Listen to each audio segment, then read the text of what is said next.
It's the Central League, and it's a very, very special Central League show. As always, I'd say now I'm joined by Rob Gutman from the Anfield Wrap, with Andy Kelly from the Liverpool Echo and Glenn Price from ESPN. But most importantly this week, and we're very, very pleased he's come to join us, we've got Michael Beale. And I suppose now I've got to call you former under-23 manager Michael Beale, which must sound a bit strange.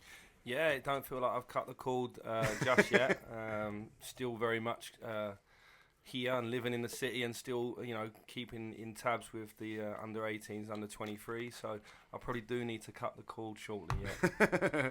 Well, we've got a few games to talk about here, and some of them you were the manager of. So we'll do a normal as possible Central League show, but obviously having Michael here, we'll try and get some general insight on his time as we go, and then we'll do a little bit at the end. But you can go to over top on these tributes. So Michael isn't dying; he's just going to Brazil. So yeah, but fantastic. Thanks very much for coming, and we'll go through the games as they run. There's been 6 under-23 games since we last spoke. The first one is we run through, which is December the 3rd, Leicester 2, Liverpool 1. It was in the Premier League International Cup. I'll run through the team, which is Grabara in goal. At the back, we've got Gomez, Suama, Alori and Sacco. Williams just ahead of them with Chivella and Brannigan. And then a front three of Wilson, Lennon and Ojo. I'll start with you, Andy. 65 minutes for Shea Ojo in this game, which is a real positive. Joe Gomez gets a 90 as well. Good to see those boys coming back and getting some good minutes. Yeah, absolutely, and that's what you want the under-23 team to be about, isn't it? When required, you need your players who are coming back to be eased back in through there, and we've seen as we go through the subsequent games, obviously we'll see both those players appear more. The game itself, of course, was probably remembered for the goal from his own half from the Leicester lad, which, to be fair, is a tremendous effort, and Harry Wilson getting a header, which I spoke to him about a couple of weeks later, and he was still in shock, I think, that he managed to grab a header, but I think that put him into double figures for the year. So, having been given the captaincy by Michael, he really responded, Wilson, and I think he's had a really strong year for goals and assists. Yeah, he has had a strong year. I was going to bring this up a bit later, Michael, but we'll do it now, as Andy's just said, that he must feel he's doing everything he can, Wilson, and you must have felt when you were manager, you're still manager at kind of this point, you do the next couple of games, he must feel like he's doing everything he can, when you spoke in the summer and talked about what you wanted from him, in terms of goals, in terms of contributions, in terms of leadership, he is surely knocking on the door. Yeah, you've got different types of leaders, haven't you? You've got, your strong centre-halves that maybe lead with their personality and vocally with their voice, and you've got others who lead by example, and I'd say he's like a technical leader. He's someone that we think will create and score a lot of goals. I wanted to give him a little bit more profile. Yeah. I did it previously with Cameron Brannigan. I think it's a nice message for the boys who are in the younger age groups in the academy to have someone like Harry as captain, because I think he does, technically he's a very nice player. He has responded. There's games where he's very quiet, but he pops up with a goal, which is quite a nice knack to have. I think when you're coaching him, you always think something might happen. So he's not an easy player to take off at times, even when he's quiet in a game. And I think, as you've seen in the last 3 or 4 games, and even as recent as the game yesterday with Chester, he pops up with a goal. So he's invaluable like that. Is there anything in particular that you spoke to him that he needs to do more? Because it feels like, there's a couple of people ahead of him at the moment in the pecking order. Woodburn seems to have moved ahead of him. You'd imagine Ojo is as well, just coming back.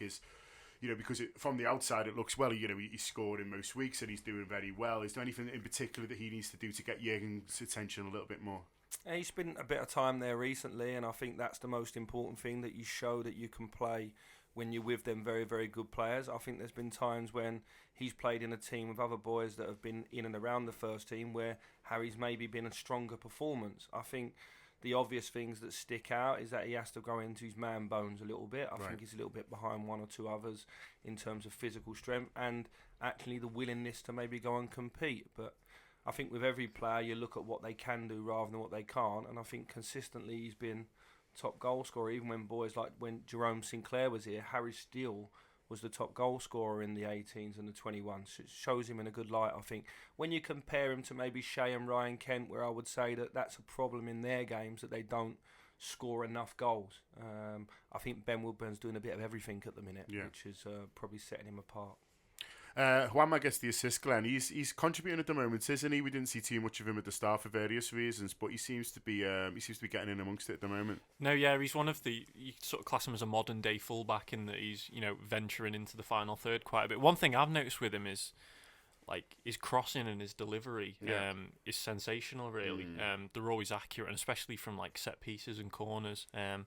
They're a real threat, and when he first came, he didn't play that much. I think it took a bit of time for him to settle in. I think there was work permit issues and something, whatever. But I was at Chester yesterday, and he had another good game. He was taken off, but that was just because he felt a bit tired. But he had another good game, and was causing. It was kind of a weird game actually, because Chester didn't have that much of the ball, but they were quite deep. So, Liverpool tried to break them down with a few crosses and all that, and Juanma's were spot on as per. Generally on this tournament, Michael, before we kind of move on to the next game, the Premier League International Cup, it didn't go brilliantly for Liverpool in terms of results. Do you feel like the players still managed to get plenty out of it?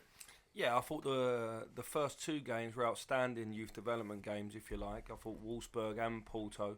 I thought we really come off on the wrong end of two results there. Yeah. I thought that the Wolfsburg game, we were pushing for a winner and probably should have got it, and then we got hit with a sucker blow, Ben and Harry switching off and on a set play, so that was something they learnt from that one. And the Porto game, I thought second half we drove the game, we just couldn't find the goal. The game with Leicester, I have to say, it was disappointing. I think the stats are incredible. We had 74% possession, but we wasn't at our best. The game was played at St George's Park. It was played out on a pitch about 10 minutes walk from the changing rooms. You couldn't go back in at half time. There was a lot of things on that day that weren't great, I have to say. I thought Juanma was our best player by far, and just elaborating a little bit, because I've seen the boy more than the other people here today. Yeah. I think he's a really, really nice talent. He needs a bit of time to adapt to English football, but what I've seen already, he's a very, very nice player, and different to the other fullbacks we've got. He's got a fantastic sort of CV where he was at Barcelona, and he captained all of their youth sides, and he played for Spain. So this is a boy that, if we give him time, could develop into something really nice for everyone. Yeah, well, great news on that one. Okay, we'll move on to the next game. I just want to run through these next couple quite quickly. Tuesday the 6th of December, away at West Brom in the Premier League Cup. We drew 1-1 with West Ham. These Premier League Cup are in groups, for people who don't know, which is how you can manage to draw a cup game. In goal was Grabara, and then in front of him we've got Alexander-Arnold, Joe Maguire, Alori and Saka at the back. Midfield of Chiravella, Brannigan and Ajaria, and then Woodburn, Ojo and Harry Wilson. This is actually Michael's last game in charge. A 90 for Ojo, Rob. I know you're a big fan of Shea Ojo. You're someone who feels he can contribute for the first team moving forward. So, he's played well in this game. I thought he's made the goal for Brannigan, and, good to see him back. And it's, with someone like Mane going away, you feel like there is a gap there for Ojo to make himself available, and he is making himself available at the moment. Yeah, you'd hope for him that the timing's right, because he had that injury. The FA Cup looms, doesn't it, for January for these boys? And Liverpool got let's face it, a nice third round tie that might evolve into a fourth round tie. So that the pressure, in a good way, is on the likes of Shea, I think, to come through and to pick up where he left off. I think it's asking too much of him to say step in and be Sadio Mane. Glenn's seen more of Shea in these recent games than me, and was saying beforehand he looked a little ring rusty at first. I saw more of him in the Arsenal game where he gets a nice goal near the end when Chiravella puts him through. But it's there for him, and I think timing wise it might be perfect. He's got real versatility, John. So I think from memory, this West Brom game, Michael, correct me if I'm wrong, but I think he started on the left and you switched him to the right, didn't you, Michael, second half? And him and Alexander-Arnold down that right-hand side caused chaos in the second half. And the thing when you switch him to the right is, and I presume it gives you that addition of him coming inside and being a goal threat on his left foot. And it was cutting inside that helped him obviously set up the goal for Cameron Brannigan, who took it brilliantly. Actually, it was a lovely goal. And Liverpool should have gone on and won the game. They really bossed the second half. But then we've seen in other games, Ojo, when we come on to the Anfield game, obviously played on the left and gets a goal from that side. And he's someone who can be an option either side for Jurgen Klopp, certainly coming off the bench, and certainly, as Rob mentions, when we get to these potential. We find out our opponent, this week in terms of Newport or Plymouth.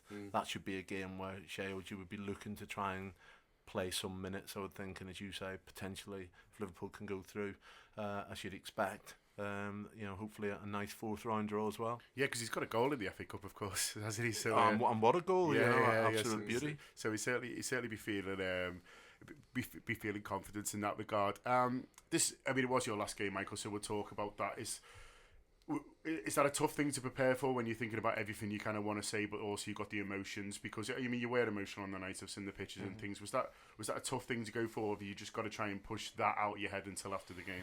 After the game, it was difficult. Not before, really, because we were so concentrated. We really wanted to win that game because it would have got us through to the quarter-final, like with 3 group games to go, which meant it would have opened up playing time for maybe 1 or 2 other players. It's important that we got the job done. I think in the Leicester game and in this game against West Brom, we come against teams that didn't really move from their own half, and we found it really difficult. I think we had the most passes an academy teams had. We had like over 800 passes in this game, 30 odd shots, and it was unfortunate not to win on the night. I thought we played ever so well. We changed our shape second half to be even more aggressive, and there was good performances throughout the team. Trent Alexander was outstanding. Yeah. Cam Brannigan, I thought, was back to his best. I thought he scored a fantastic goal. I think similar to the first team. The first team, it took them 47 minutes or whatever it did on Monday night to get that goal, and they were pushing the whole half. And it's the hardest thing to play against in football, to stay patient and keep trying to do the right thing. I actually felt in this game we did.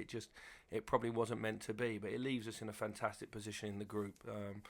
West Brom were killing time from the first whistle, to be fair to them.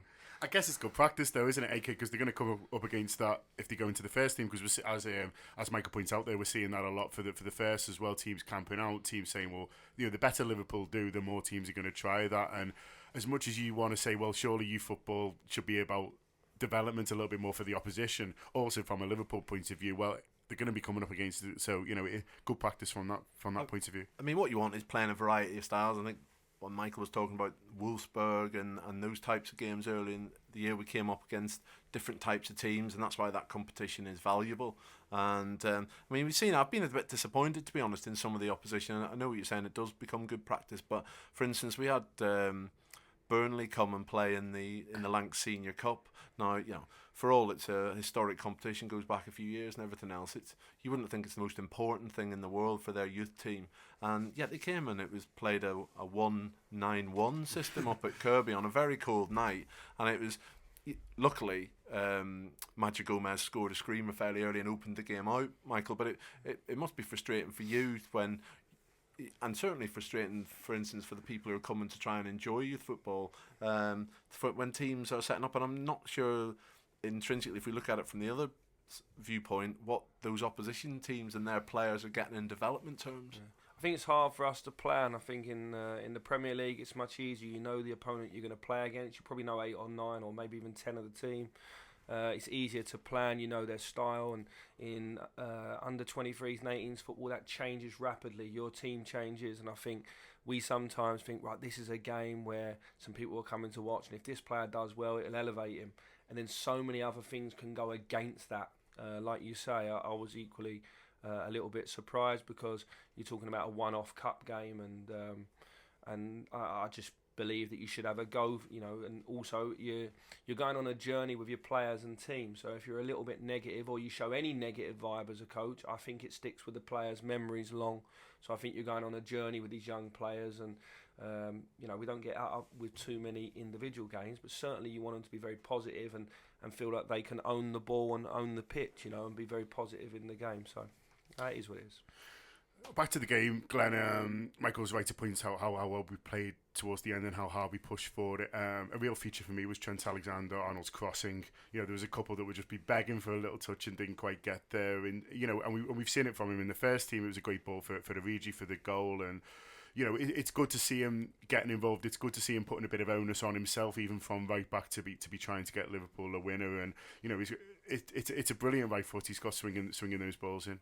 Yeah, just on the game, it's genuinely ridiculous how Liverpool didn't win that game. Like toward the last 20 minutes, which is when Trent sort of came into his own. I think did you give him sort of like a different role, like a bit of a free role? Yeah, we sort of changed from a back four to a back three. They only had the one striker up, so we played with three in the back and like a diamond. So we played as a right-sided centre midfielder, really, and you could see he was just much like a train on that right-hand side. much closer to Harry and Shea, and I thought that three on that side sort of rotating. No, he's got super energy, hasn't he? What an athlete! And again, he's still a boy, So we've got a player here that we can all be proud of. He's been at the club since he was 6 years old, but he is very much, if you look at his frame, still a boy. He's like the younger brother of Matip, isn't he? And when he fills out and gets some power, he'll only become quicker, which is actually a good thing, I think. Can I get, if you don't mind, a bit of insight into his position and his change of position and how that comes about? Because I think it'd be interesting to know from an inside point of view. Because maybe not quite this time last year, maybe a little bit earlier. But I'm thinking back to October last year. We saw him absolutely brilliant at Manchester United, and he was playing wide right and right up. It was more or less right forward actually. He's playing there. He's scoring goals, and then. He's played a little bit right back, and then very much a decision is made for the rest of the season. Almost, he's playing under 18s at right back, and I'm interested to know how that decision comes about to turn a very exciting, explosive midfielder into a right back and develop on there. Who's involved in that decision, and how kind of steadfast do you have to be not to think, oh, we want to win this game, so we'll just play him in as a number 10. Firstly, the player's involved. I think the player's important. He has to buy into it. When I came, he was in the under-15s, and I had a little rule with him that when he played with the 16s, because he was playing with older boys, he would play as a right back, and when he was with the 15s, he'd play as a centre midfielder. Okay. So he was getting the best of both worlds. Pepin took that on further. Pepin was playing with three at the back when he took the 16s, and Trent was playing as a number 6 stroke centre half. When I first come to the club, he was playing as a centre half in the under-14s. So this is a boy that's played in many positions. When he first came to the academy, he was a little, and he played up front or on the right wing. So he sort of kept all them attributes. I think there's no need for us at the moment to be, quite direct in what position he plays, because I think he could play as a right back. If he continues to grow, he may be a very, very tall right back. So it might mean that he jumps up a line and slightly inside and plays as a midfielder where he can continue with that energy at getting up and down. But he's also got a very good passing range. As you see with his crossing, anyone that can cross the ball well has got a very good passing range, and he could play as a holding midfielder. Me personally, I don't mind where he plays as long as he's playing in our first team. I think that would be what I want for him, and what very much he would want, and what everyone around him would want. I just think at the moment it's possibly when you're with the first team to maybe settle a little bit, and I think he's shown in the first team games he can be a very, very good almost right winger playing at right back, and that gives the team an extra dimension, I think. At this moment in time, Trent just wants to play football, I'm sure, so he doesn't mind where he plays as long as he's training with the first team every day and the managers develop him. I think that's the best place for him. Great. Okay, very quickly, there was a friendly the day after Wednesday the 7th. Liverpool played Nuremberg at home. It was 0-0. Very much a changed team. Shamal George, Whelan, Nathan Phillips, Masterson and Brewitt. Williams, Brimmer, Virtue, and then a front three of Tony Gomez, Alves and Brooks Lennon. These friendlies to get players games, I guess, as much as anything, Michael, in this situation. I'm interested to ask you particularly about a couple of the young centre-halves here who maybe you find it a little bit tougher after moving up from the under-18s to kind of get games, and they're behind Elordi and Sacco, and I find that quite interesting because Sacco seems to me that he's very unlikely to play for Liverpool's first team again. So I'm interested in the decisions that are made within a football club to play Sacco in these games where there's maybe young lads who, would think, well, play me. I've got more of a chance of maybe getting through to the first team, and how is it because of you want the influence of experienced centre half, Dave? Is it for what you can offer, or is it, well, you've got to keep him match fit just in case for the first team? Yeah, I think with Mamadou, he's still an asset for the club, and we'll see that if he ever moves on in the coming months, it'll be money that comes in that can be used elsewhere. He's come down, he's shown a lot of respect to the staff and the players. He's been like a mentor to them, so there's been no problem in terms of how he's behaved and how he's applied himself. It would be a different situation if any player was a problem, I think. In terms of Mamadou and Thiago Ilori, and then latterly Joe Gomez, there's not many Premier League pairings as strong as them. I think with Thiago and Laurie, what you're seeing is a young boy sort of blossoming a little bit by having a very secure, knowing where he is environment and being able to develop. I think he'll go on to be an outstanding player, if I'm honest. I think he's showing maturity. He needs to show more, but I think he will get it. And young Joe's a fantastic player as well. So it has been very tough for, say, a Nathan Phillips and very tough for Tom Brewitt. The person it's been most harsh on is Corey Whelan, because before it happened, Corey was playing ever so well. I think he'd been man of the match probably in 2 games consecutively, so it was very difficult. But Corey also can play left back and right back and hold in midfield. Corey's a really interesting player in his own right.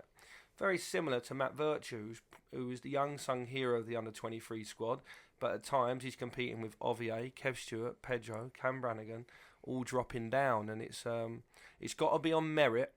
So if Mamadou wasn't pulling his weight, there would be there's no issues with any coaches not playing him, but he was pulling his weight, you know. Yeah. Just a word on Corey Whelan. Obviously, I think he was shifted out to right, not shifted, but he was played at right back for a few games recently because of obviously Sacco and Olori, and he did really well. You know, probably having played, you know, we've seen him as centre back predominantly. Might not have been the easiest thing to play right back, especially in the way that Liverpool want to play in the right backs getting forward. But he did a good job. And Johnny, Michael say this.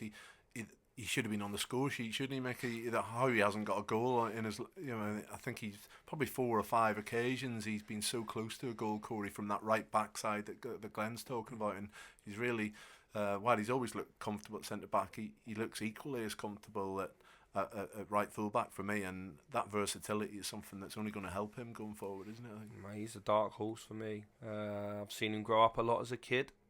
That's the first thing. Seen a big maturity in him. He's one of the leaders in the under-23 dressing room, which is what people won't know. He's very versatile, and the biggest compliment I can pay him is that whoever plays right wing, when he's playing right back, he has a really good sort of combination and understanding with.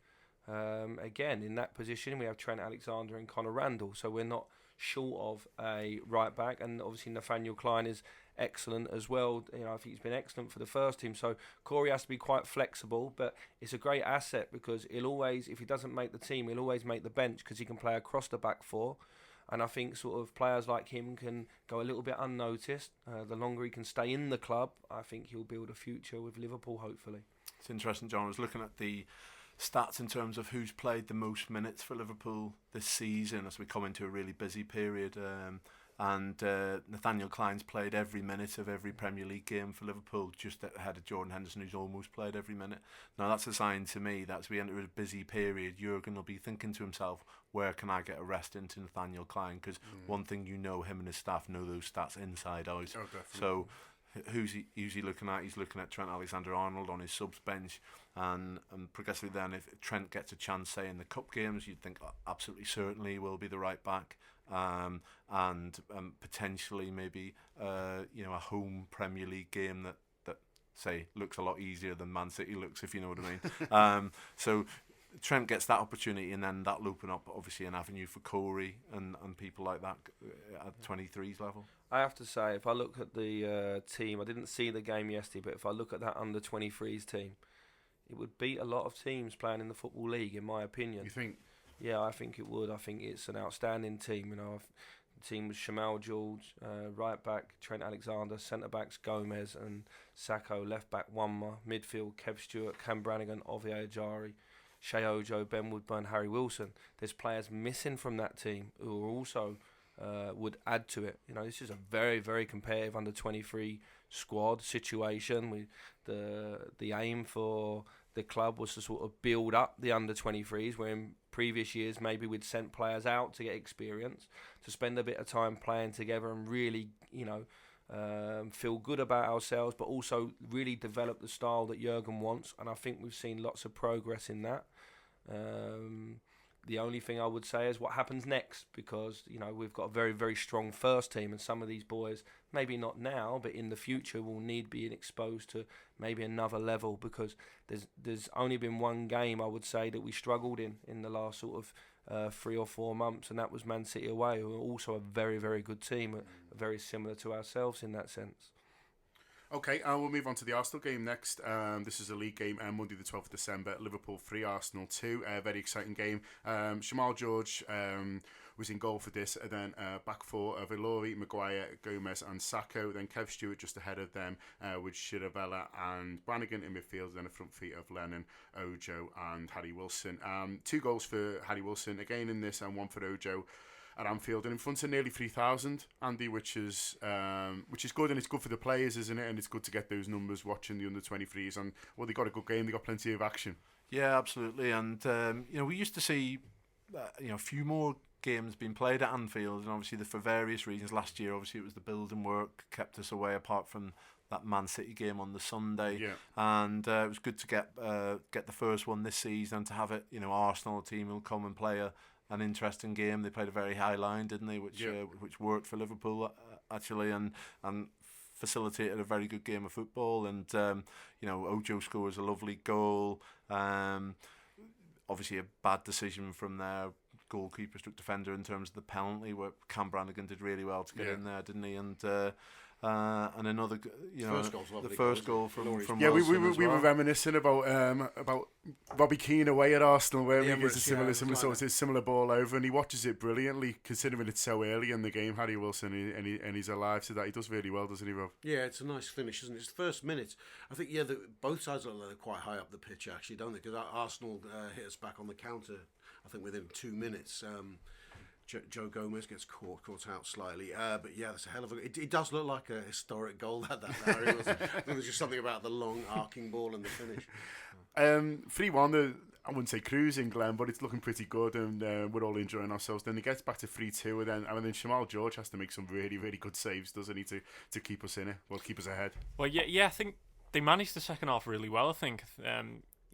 It's 3-1, so there's no need to be committing that far forward, and they had a few chances to extend the lead, but I think it was the 73rd minute where Arsenal got that goal, and it sort of came against the run of play, if you can call it that. And then Liverpool did require Shamal George. I think that was his first competitive game for a while, since his appearance up front against Huddersfield.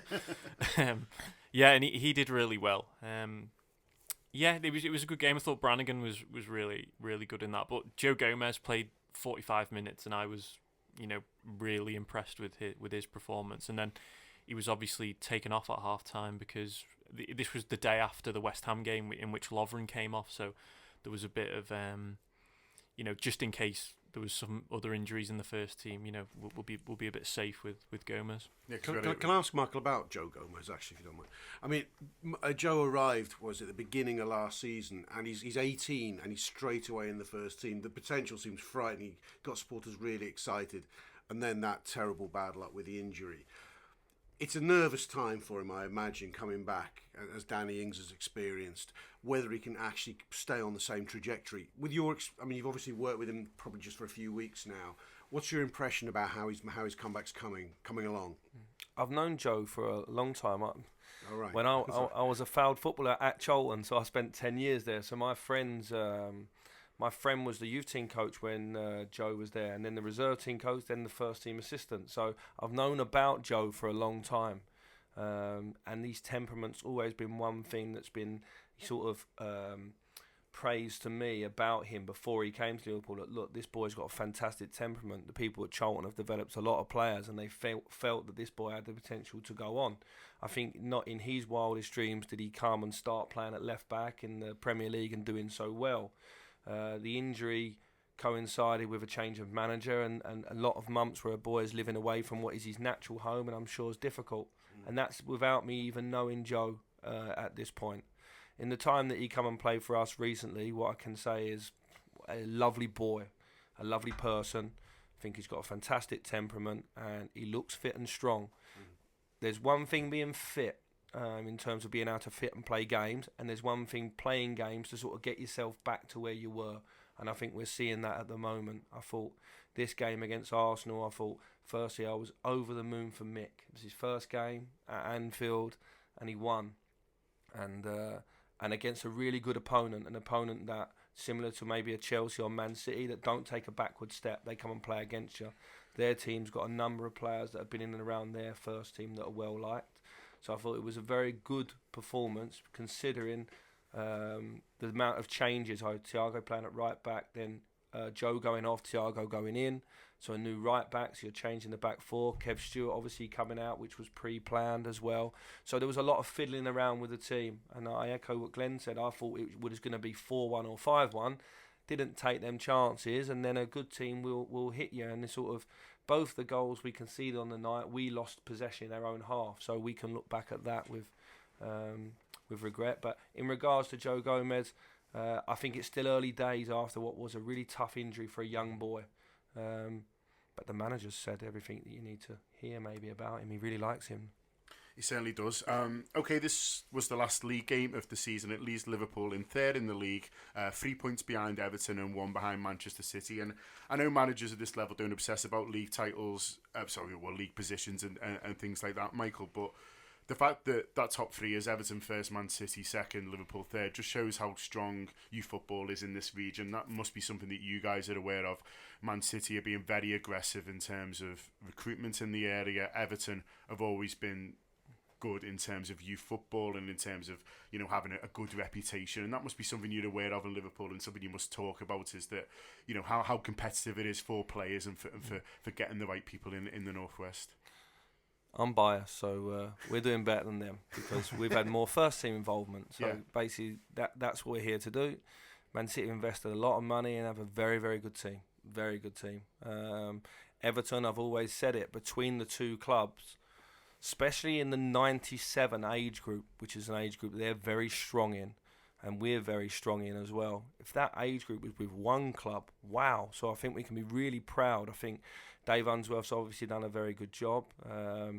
It was a nice game to win earlier this season. I had a sneaky feeling that we would get to Christmas and be top, not through like being desperate to be there, just because I felt we were the best team. The way we were playing, I felt was very, very exciting.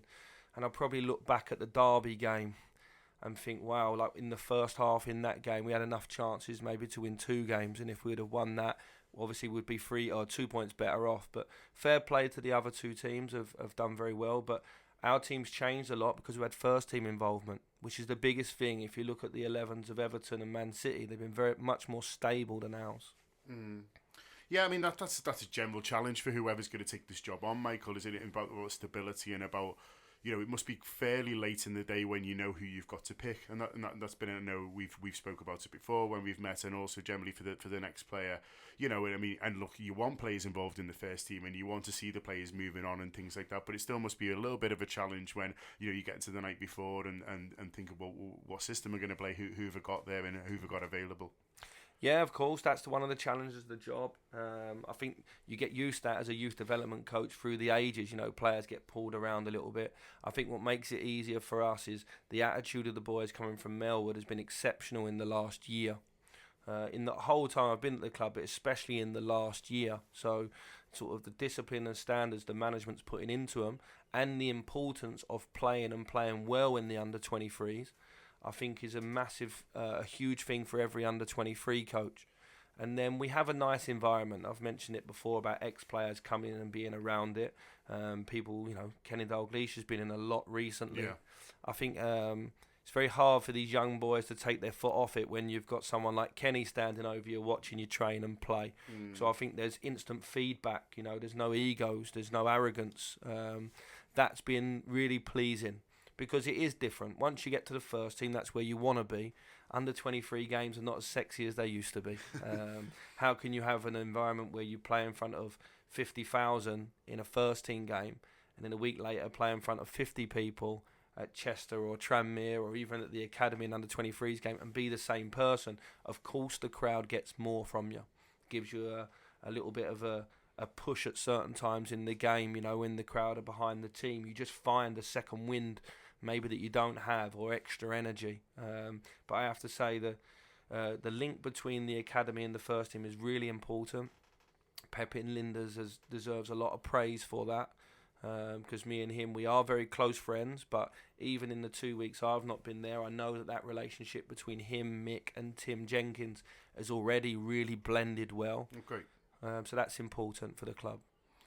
Okay, 2 friendlies we'll run through as quick as we can. Friday the 16th of September, Liverpool 5, Hangzhou 1. 2 goals for Ojo, 2 goals for Jack Dunn, who's back from loan, and a goal from Nathan Phillips.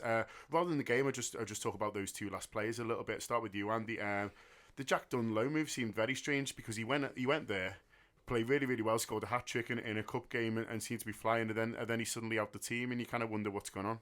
Yeah, and Mick may well know what's going on. I don't, but I mean, they seem to be. It was a great start for him, that hat trick, wasn't it? And you thought finally Jack Dunn's getting a bit of luck because he's been dogged by injuries. Every time he felt like he was getting somewhere in terms of this lad will, he knows how to score goals, Jack Dunn, but he was, he'd have months problems with injuries, and it's a struggle, isn't it? Because going up to Morecambe felt like a good move for him, and prove yourself there, and not necessarily that you're going to come back to Liverpool and do anything. I think Jack's at a stage, I'm not quite sure what age he is, but he's early 20s. Yeah, you sort of wonder whether he might need to move on and establish himself as a player again somewhere else, and he certainly knows how to score goals, and it is a bit disappointing that perhaps he couldn't cement a place there, potentially even go permanently and then take his career from there. And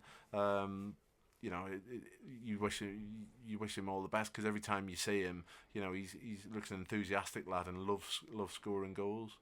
I mean, I guess, Michael, it's one of the problems with loaning players out is some things go out of your hands. And so Jack Dunn, I'm sure everyone at Liverpool would have wanted him to do really well there, wanted to play there. He starts great, and then suddenly he's not being picked, and there's not really much, I guess, that Liverpool can do about that apart from bring him back early, which is what they've done. Yeah, I think he was injured for a long time, so when he went there, he wasn't in a perfect condition, so that we was aware, Jim Bentley is fantastic. I think he's one of the top 3 or 4 longest serving managers in the country, and on a really shoestring budget. So we was liaising with him all the time, and the way he treated Jack and the way he handled him was fantastic. I think in return, Jack scored some goals, and then you've seen the same media reports as me.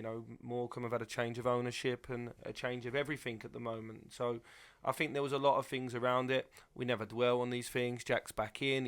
He's training. He's obviously scored a couple of goals in this game, and January will be a really important time for him, I'm sure. Okay, and the other player I want to talk about is Nathan Phillips. He came in the summer from Bolton. I spoke to a couple of Bolton fans, and they were maybe a little bit surprised that a club like Liverpool had come in for him. So I'm just interested to get your insight, if you don't mind, on the scouting at this level. Who is it who's involved in it, and what was it in particular that was spotted in Nathan Phillips that thought that he could do a job at Liverpool? Well, he's very tall and gangly. He's not filled out just yet. He'd missed a lot of time in his development through growth-related injuries. Been recommended to us by one of our chief scouts, and so we thought it was an interesting project. We took him away to Germany. We was expecting a different sort of under-23 squad, and we've just felt it was one that, have to trust the staff on it, that one like a Kev Stewart or Ovier, that we can make something of a player because they have the right credentials. And then once you put a lot of training and confidence and self-belief into them, and he's been outstanding behind the scenes in terms of acclimatising to Liverpool, acclimatising to the way we play and what we want for him. Spent a lot of time in the gym. He's very dominant in the air, but it's going to be a long burner, and I think in the second half of the season, I think you'll be pleasantly surprised. He'll play a lot more and he'll show a good level. Something to look forward to there. Okay, the final game for the under-23s, the final friendly, was just yesterday. It was away at Chester. We talked about it a little bit already, but it was Wilson again and Brannigan with the goals. Glenn, you went down. Home game for you. It was, yeah. Did you have a nice time? It was nice, yeah. I think the 450 people that went as well bad, is it? did, yeah. It was £3 for adults and £1 for kids, so they had a good afternoon. Chester played well. Liverpool were even better, actually. Brannigan's goal was quite good. I was unsure if it was a good a long strike as it was because I had my head down in my laptop. But I've got a story on that later, John. But yeah, they were deserved winners. Ojo that was probably the best I've seen Ojo since he's come back. And yeah, Saka came off at half time. Wanma played well. He came off before. Yeah, it was a good. Just speaking to Mike Garrity afterwards, he's had a bit of a whirlwind, sort of few weeks and stuff, and he was saying that everything's pretty much stayed similar in terms of the game preparation. Just the one thing that has changed and he's getting used to is speaking to the likes of me and Andy and the journalist after the game. Oh, the tough grilling that comes from Glenn Paxman Price. Yeah, he says he's finding it all right. Get him on the show. What's his kind of official title at the moment? Is it kind of is he interim manager, Rafa style? Is he caretaker? Or I think him and Tim are meant to be coaching the team on an interim basis. Is if that's what led to believe. Yeah, Mick's taking the team. Mick's the coach. He's an outstanding coach. He did it with the youth team a few years ago when Steve Cooper left. He took the team on fantastically well then, and he's more than ready. I think it's important. He's the longest serving academy coach, which is a really good point to know. He's worked through the age groups. When I first came, he was assistant under-18s coach. He took that on for a while before Neil Critchley came. He stayed with him as an assistant. He's moved with me. This man's worked with the under-6s, the under-9s, the 12s. He's seen the journey of all these players, so he's had as big an input as anybody. He's mad, passionate Red. You couldn't find a more passionate supporter of Liverpool. And he really believes in and likes these kids. I would love to see him go on and have a fantastic second half of the season and then stay in the role. I think, an unsung, behind the scenes, Tim Jenkins, if you spend any time with him, he's fantastic. He's a coach, but he's an unbelievably good analyst of football. And so he runs that department. So it wasn't fit for Tim to take over. He would just continue as an assistant, and maybe someone else, one of the former players or Alex or Neil Critchley, will spend a little bit more time with them to sort of complement that staff, because there is a big mix of players. There's players coming in and out all the time from Melwood and maybe the 18s, and you need it needs to be a team effort.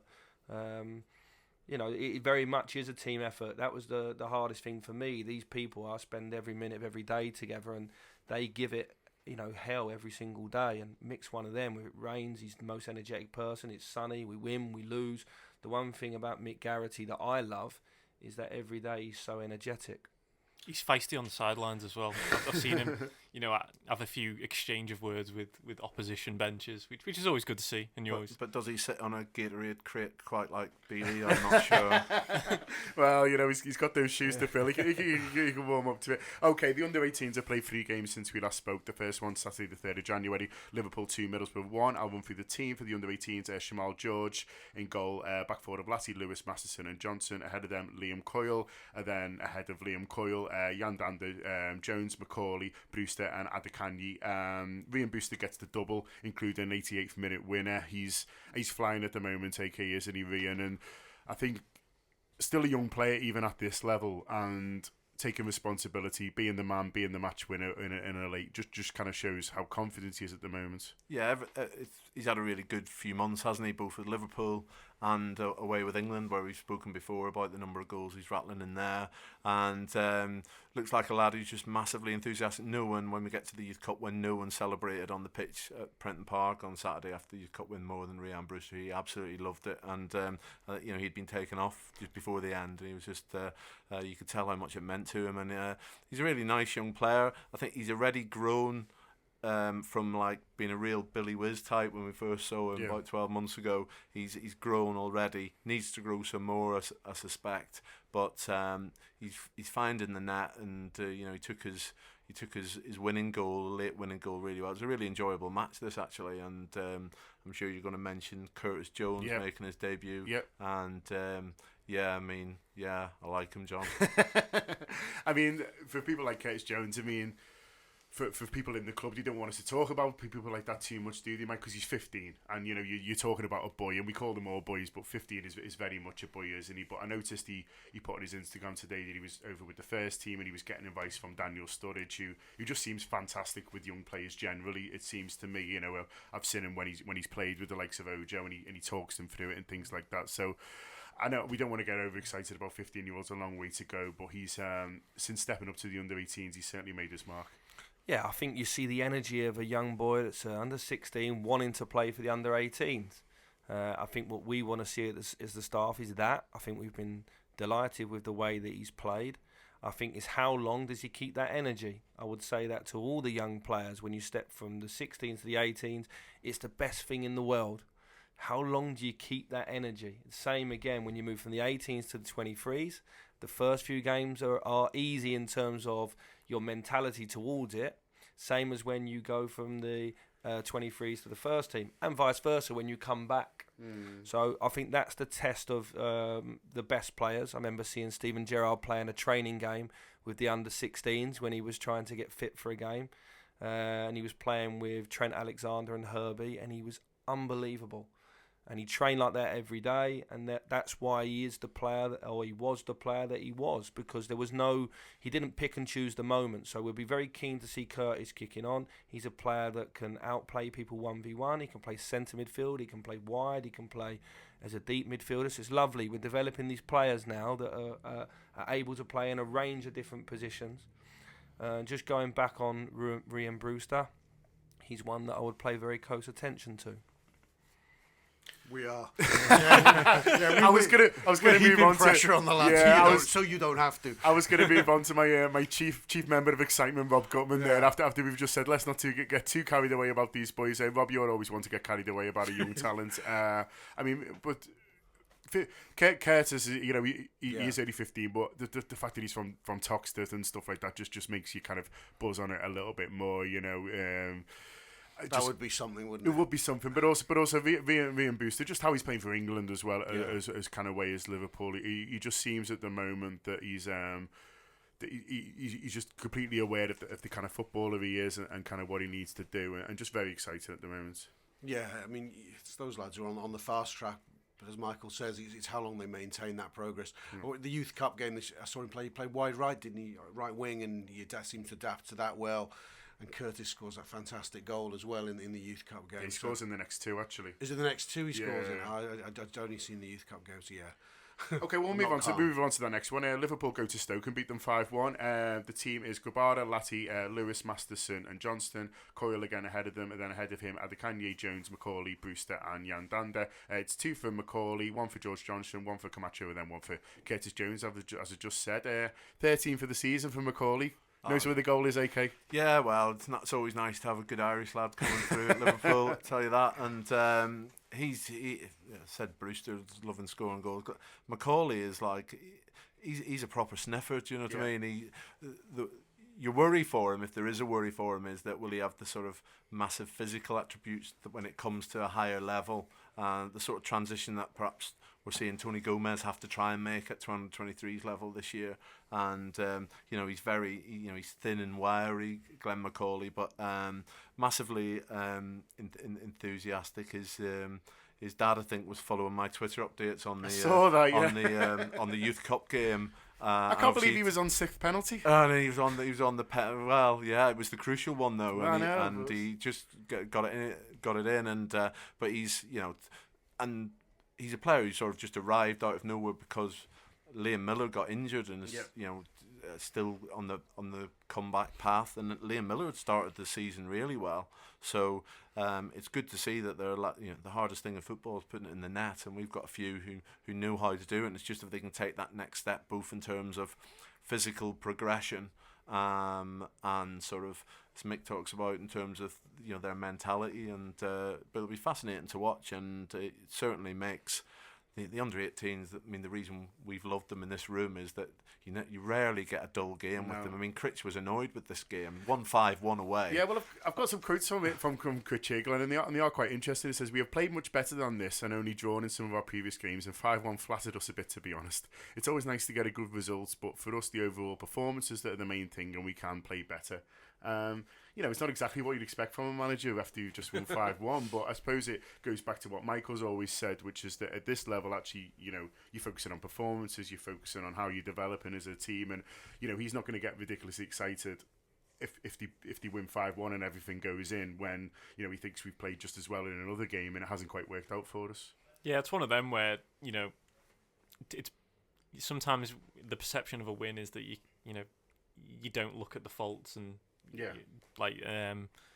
I think maybe it's probably just a bit, to get it. I wasn't at the game, I haven't seen anything of it, but maybe it's just one of them where, keep expectations quite low and keep the players' feet well on the ground. Keep them grounded before the big game, and it was coming up in the FA Youth Cup. Liverpool 2, Crystal Palace 2, 5-4 on pens. I'll go through the team before Andy Kelly relives it for us. If your heart's recovered. It really hasn't. I'm still exhausted. I was exhausted just following your Twitter updates. Walk around the shops pretending to be interested in John Lewis, just watching your penalties on the phone. Gabara in goal, and then Latty, Lewis, Masterson and Johnson. Coyle again ahead of them, and then ahead of him, Brewster, Jones, McCauley, Danda and Adekanyi. Gabara's one who does drop down in this game. He goes down into the under-18s. Tony Gomez, too, comes off the bench at half-time, comes on for Adekanyi, who's been more involved in the under-23s.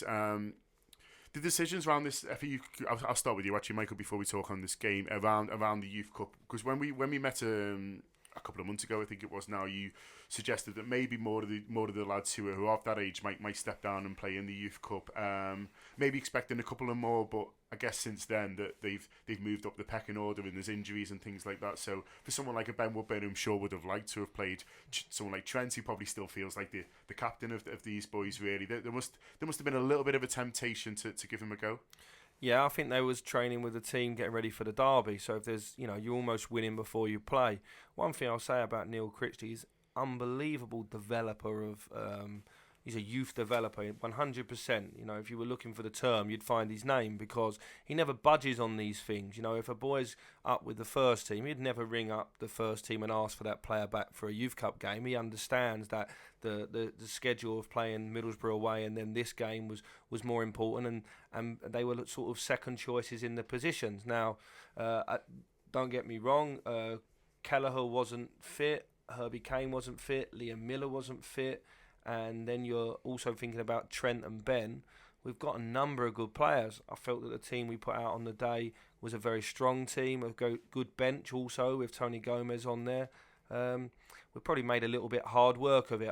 Didn't think that Crystal Palace were fantastic. I just thought they were very awkward. They were very athletic, and they defended for large numbers of periods of the game. Yeah, it was strange. We certainly deserved to come through the game. I think with the under-18s at the moment, there's a high number of very, very good attacking players. So you mentioned Glenn's on fire, scoring goals. there's Liam Miller to come back, Yan Danda, Bobby Adekanyi, Rafa Camacho. When you think that Ben's one of the youngest of that group as well, and the under-23s are not short of good attacking players. So you sort of got to juggle when they all play. So no, as I say, I'm really pleased they got through, and before they play the next game, it's Man City. You'd like to think that we would have the other players available for that one if the schedule fits. Yeah. It doesn't. In previous years, the same things happened. Jordan Ibe never dropped from the first team to play. He played in one round, didn't play in the rest. Shea Ojo the same. I remember once in the UEFA Youth League, we had players on loan and they didn't play against Real Madrid. So we really do show what our focus is, I think, which is progression. Okay.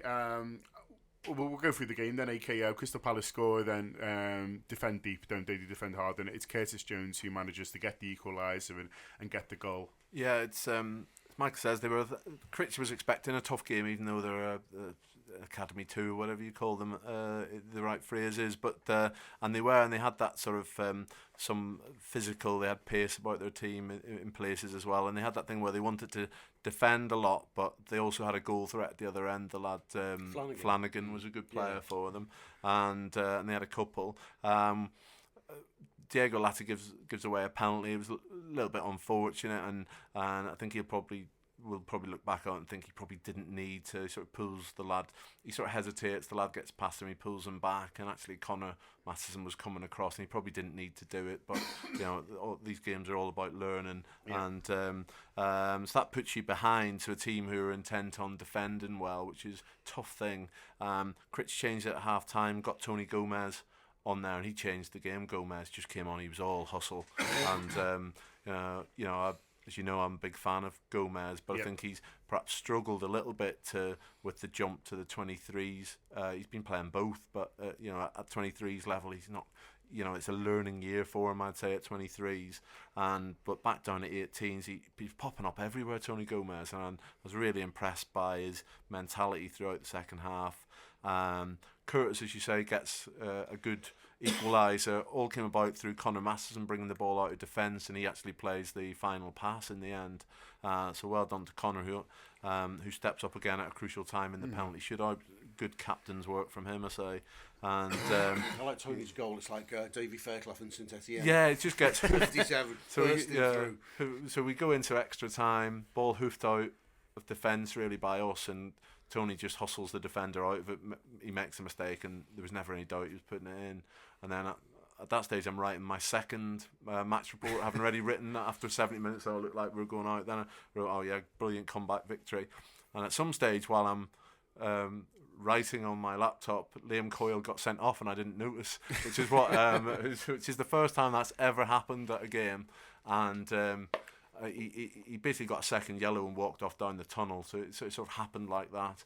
And I got the shock of my life at full time and discovered there was a swift extra line written into the match report, I can tell you, Gibbo. So were you wondering suddenly why Palace was suddenly on top? I was going, yeah, and people wonder why I didn't tweet about the sending off, so that is why I completely missed it. And Phil, my colleague on the Echo, actually did the same a few weeks ago at an Everton game, and I'm probably shouldn't talk out of school there, but and I remember thinking, how can you miss a sending off? Well, you can, and then they were getting chances in that second period of extra time. Camille Grabara really he was in it. Yeah, absolutely. I mean, it wasn't like they were dominating the game, but there's some big saves. They got some big saves, and he's a good keeper. Mick will remember better, but in terms of 23s, I can only remember one mistake.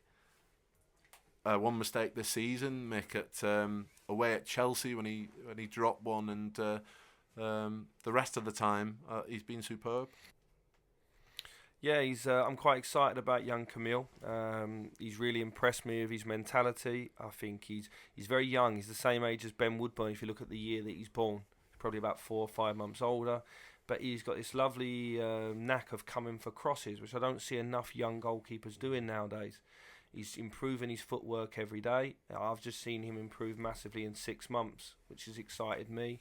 I think Quaveen Keller is a very, very good goalkeeper as well. Completely different, which is nice. And then Shamal George almost, he came back from sort of 4 months out and put that performance in against Arsenal. So we've got a lot to be pleased and sort of look forward to with our goalkeepers, noting that Danny Ward is doing outstanding at Huddersfield also. Yeah.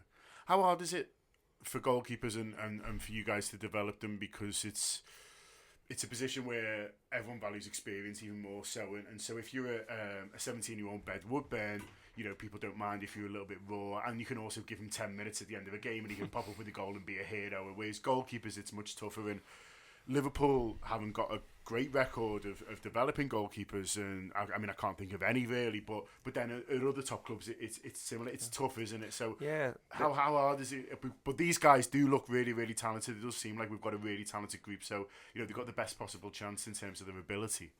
Yeah, I think there's not been a Premier League club that's developed a goalkeeper for themselves. Maybe developed from other teams. I think that it's one of them interesting stats that you see from time to time. It is difficult. I think goalkeepers' development's probably 5 years behind an outfield player, so we'd all be happy to accept maybe a 23, 22, 23, 24-year-old goalkeeper, but not so much a 17, 18-year-old. But we all want a young Robbie Fowler, Michael Owen, the craze around Ben Woodburn's goal the other week. It tells you that's what people are crying out for, this young player. But with goalkeepers, because it's a position that's basically all about physique, isn't it? Getting up and down off of saves is a lot of power and agility in that. Coming for crosses takes a lot of strength and power in terms of jumping, and you've got to sort of marshal your back four. Generally in a team, your centre-halves are your older players, so as a young man, you've got to sort of boss around an old back four. So I think with these goalkeepers we've got, I think it's fantastic. They spend a lot of time at Melwood as well, so they get around the senior players. That's where you've seen the growth of much of these players. We can only do so much at Kirby. The moment they step to Melwood, and as long as they're accepted with open arms like they have been and developed, then you'll see these boys fly, because it's just the confidence of being able to train alongside some of the senior players who have been your heroes and actually work out, do you know what? They're human. and I can do some things as good as them. The confidence that will give you as a young boy is huge. Okay, we'll just have a little bit of chat about 2016 to finish off, if you guys are up for that. You mentioned before it's been a great year for the academy, Michael. It starts with a mad Exeter game, doesn't it? Where there's a few lads who maybe weren't expecting to be involved with the first team quite so soon. I remember Conor Masterson being on the bench and then driving back, and then he played for the under-18s, didn't he? Remember 11 o'clock in the morning, which I guess is back down to earth a little bit, but. That Exeter game, is needs must. But throughout the year, kind of a lot more guys have got in on merit, really, and that must be fantastic. You must have been so proud, seeing Ben and Trent coming off, a month or so off the Leeds, and they're buzzing off each other and buzzing off the performance, and you must have been as pleased as them. Yeah, the buzz in the academy's been fantastic for the staff. It's a massive pat on the back for the work that's gone on for a number of years, because some of these boys have been since they're 5 or 6 years old. Also, to convert 1 or 2 players that have been released by our rivals and make them first team players has been fantastic. I think it's been very refreshing what Jurgen's done in terms of football in England. I think, showing faith in young players. It was a bit of a freak, the Exeter game, how it happened, but wow, it's almost become like if we didn't get a debut a month, it's like, come on, what's going on? Like, what a wonderful place to be when most academies and ourselves would be included in that. You'd look for maybe 1 or 2 players to make a debut in a season. The one thing that really stuck out for me is that we went out away at West Ham, but we played fantastic football that night. Very well. And you think of that midfield, like Pedro Chirivella, when he first come to England, what would upset him in a game to what the level that he can play at now before getting upset. I thought in that game, Cameron Brannigan, there'd be a lot of league managers up and down the country who'd think, Cameron Brannigan on loan because of his size, and they went away and played against what was last year a very, very good West Ham team, and we dominated the game. I was devastated for us to go out because the boys were going somewhere, but you've seen it this year. I thought Trent Alexander recently against Tottenham. Tottenham's a club who have a very proud history of their own academy producing players. Well, I think in this moment we'd be the club that people will be talking about. I think we've got a number of players that are now known to the general public, and possibly 18 months ago it might be 1 or 2. You might just have a Jordan Rossiter that's well known, or a Shea. Now you can talk about a number of them. I'm still really excited about 1 or 2 that are outside on loan. So I'm very excited about Danny Ward's future when I look at other goalkeepers and what they're doing. And I'm also very excited about Ryan Kent because for me, it's not often you find a young English boy that's 2-footed, can dribble, take players on. It's very exciting. What you need after that is decision making, which hopefully he's learning on his loan at Barnsley now. Any highlights for you from 2016? Any particular moments, Glenn, that you'll remember? I just sort of go off the pitch. I can't remember when Jurgen said it, but when he talked about in the transfer market and how he said he'd much prefer to, instead of spending and dipping into the transfer market for a player, where he looked at who he had in the academy and then they could do a similar job. I mean, that's what like Liverpool fans like to see. I think all football fans like to see. Just look at when Ben Woodburn comes on and when Ajaria and Alexander play, the crowd love them because they're sort of like, living their dreams, if you get what I mean. And when Jurgen says those comments, because, Liverpool have in the past, spent money on a player who's, a backup and, doesn't really make that much of a contribution. And you could class it as a waste of money or resources, but to hear the fact that, Klopp's always going to look down into his academy first to see if there's a player that can do a job for him must have just give the academy such a lift. I'm sure he told you before, but when he comes out public in it, it must give everyone, what they do every day is totally worth it. Yeah, when you have a new manager come to a club, I'd be lying if I said there wasn't a worry of, our boy's going to get a chance. Does this mean we're going to go and sign a lot more players and that's going to sort of block the pathway? Because when Brendan was here, the pathway was kind of open, and we enjoyed that as an academy. It helped us grow. It helped us grow belief, and belief's everything when you're sort of running an academy. But Jurgen's sort of taken it to another level. I've been really surprised by his sort of faith in the young players. It's a fantastic surprise, but still, there's no managers doing it, especially in the big clubs. So long may it continue. I think he said some lovely words recently about the academy. which you can't take back afterwards because he's obviously praised the staff and the work they're doing. But the biggest way, when I was there, all we wanted from him was to give him a chance, and that's all the players want. If they weren't good enough, we'd accept that and we'd move on, and players would go and have a career elsewhere and maybe bounce back. But he's shown a real duty of care, which the manager should do, but it's often said and not often done. He's shown a real, care for these young players. You only see the relationship. I thought the loveliest moment of this season was when Trent Alexander came off and tried to Jurgen tried to high-five him, and Trent just wanted the hug. I thought that was a big moment. Yeah, absolutely fantastic. Any highlights for you, AK? Too numerous to mention, John, but I mean, well, I'll give you one that we don't play at Chester very much anymore. The coldest place in the world's good. I think having a sort of semi-permanent home now at Prenton Park, really hope that continues. I think it's good it's nice for Tranmere as well. Yeah, it's good for Tranmere. I think they get a couple of quid out of it, and I think it's good for the team to have a home to play, the 23s to play there. I love that being in Anfield for Ben's goal was fantastic, and the next some great games. The 3-3 18s game against United a couple of weeks ago was absolutely unreal game of football. Everything happened in it, and but especially I think it's the next step is, and we often hear from Alex and Mick about it, is not just debuts but someone who's going to go on and play 50, 100 times for Liverpool and go from there. And I think in Trent, I think we have that player, and it's a long way to go, and there's many things that can happen, and we all know the dangers of injury and everything else. But fingers crossed. I think Michael spoke about his growth in physically, and I'm thinking if that continues, I really think Trent will be a Liverpool first team regular. Go on, Rob. Yeah, I'm just echoing that. I mean, it's seeing young players coming through, as the way you put it, Michael, they're genuinely number 2 in their position now. Trent is Nathaniel Klein's deputy in waiting, isn't he? And that's a major leap forward, I think, for seeing young players come through. You can see them having careers. Quietly, a highlight for me has been Kev Stewart, though, this year, because there was a pattern with academies, I feel, whereby, especially at the top sides, that if they didn't look the absolute business at 18, there's a fear that, not a fear because they go on to develop careers elsewhere, that they're not going to play for Liverpool. How old's Kev Stewart now? He's heading 22. Towards 22, 23. And he's in and now he might not be there in 5 years' time, but he's in and around the squad, and Jurgen's kept faith with him, and he's kept him as sort of, Lucas's deputy, maybe he's number 3 in line. But I think that's an encouraging development.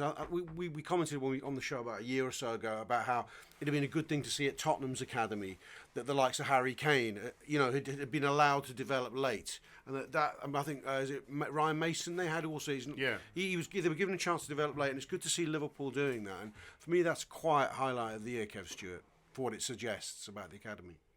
Yeah, it's. I'm so proud of him. I'm so proud of him. I knew he had it. From the first day I met him. There was just something about him as a boy. Not in there's this term like busy. Boys can be busy. Not in that at all, because he's the most humble, hard-working boy. We had to literally send him home from the academy every day. This is a boy who was a Liverpool fan as a young kid. I recently met his dad for the first time, who asked to have his picture taken with me, which threw me massively. That's how big of fans they are of the club. But no, Kevin, because he moved to Liverpool and he lived in an apartment on his own, and he just didn't want to go home. So he'd stay after training, go in the gym, and just worked really hard. There was a stage where some clubs had put offers on the table for him, and it was one of them, big moments where there was a conversation with a few of us. I was adamant he shouldn't go anywhere until we put him in front of the manager. And I just think, because I just felt this boy had an energy and something that the first team staff would like. It took a little bit of time. We put him in front of Brendan, and he liked him, but he wasn't ready, and then put him again in front of Jurgen. And the Exeter game, if the Exeter game doesn't happen, then Kev Stewart doesn't appear. Yeah. He's a much stronger player in training than what you're seeing in the games at the moment. And he's had some big games, the Barcelona game, but there's more to come. And obviously, the manager's shown huge faith in him. I think he signed a long-term contract recently, and that's a great sign. And you need players like this that every day come to training and bring a lot of energy to the group, I think. And the manager should be sort of applauded for putting a lot of young players around the squad that train every day like it's the World Cup final. That energy they bring every day, I think, shouldn't be overlooked, I think. And no, it's hard for me to pick out one youngster, but I would agree. I've been so proud of him. Okay, I mean, we can leave it there. Or does anyone else want to last chance from Michael before he goes to Brazil? Well, I think we should just wish him good luck over in Brazil and thank him for obviously everything he's done at the academy and for being so fantastic to the likes of Glenn, myself, and you, Gibber, with his time and everything else. And it's a big. He's to go over to Brazil and teach them about football. That's, he's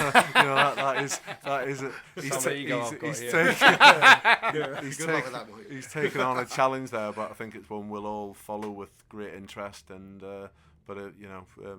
Fantastic challenge ahead of them. No, a fantastic challenge, and best of luck to you. And just to echo, AK, thanks a lot for the generosity in terms of your time, not just today, but over the year to us. It's very much appreciated. And for those of us who feel it's important for people who work for Liverpool Football Club to have an element of class about them, it's been fantastic to meet you, and he oozes the class that we all want people to have involved in Liverpool. So best of luck to you, and I'm sure you're always welcome to come back if you get bored of the sunshine and the beaches. Yeah, I'll come back maybe next December and hopefully invited on the show, and I'll be able to tell you about it. And hopefully we're talking then about someone breaking in and, as Andy said, playing 10, 15, 20 games. I think we're on the cusp of that, and I think the club's in great hands at the moment, and there's a lot of positive vibes around the first team, the academy, so long may that continue, gents. But thanks for inviting me in as well. Oh, thank you very much. Okay, we'll leave it there. Huge thanks to the guys, and we'll be back next year with hopefully more Liverpool wins. Cheers. Obrigado.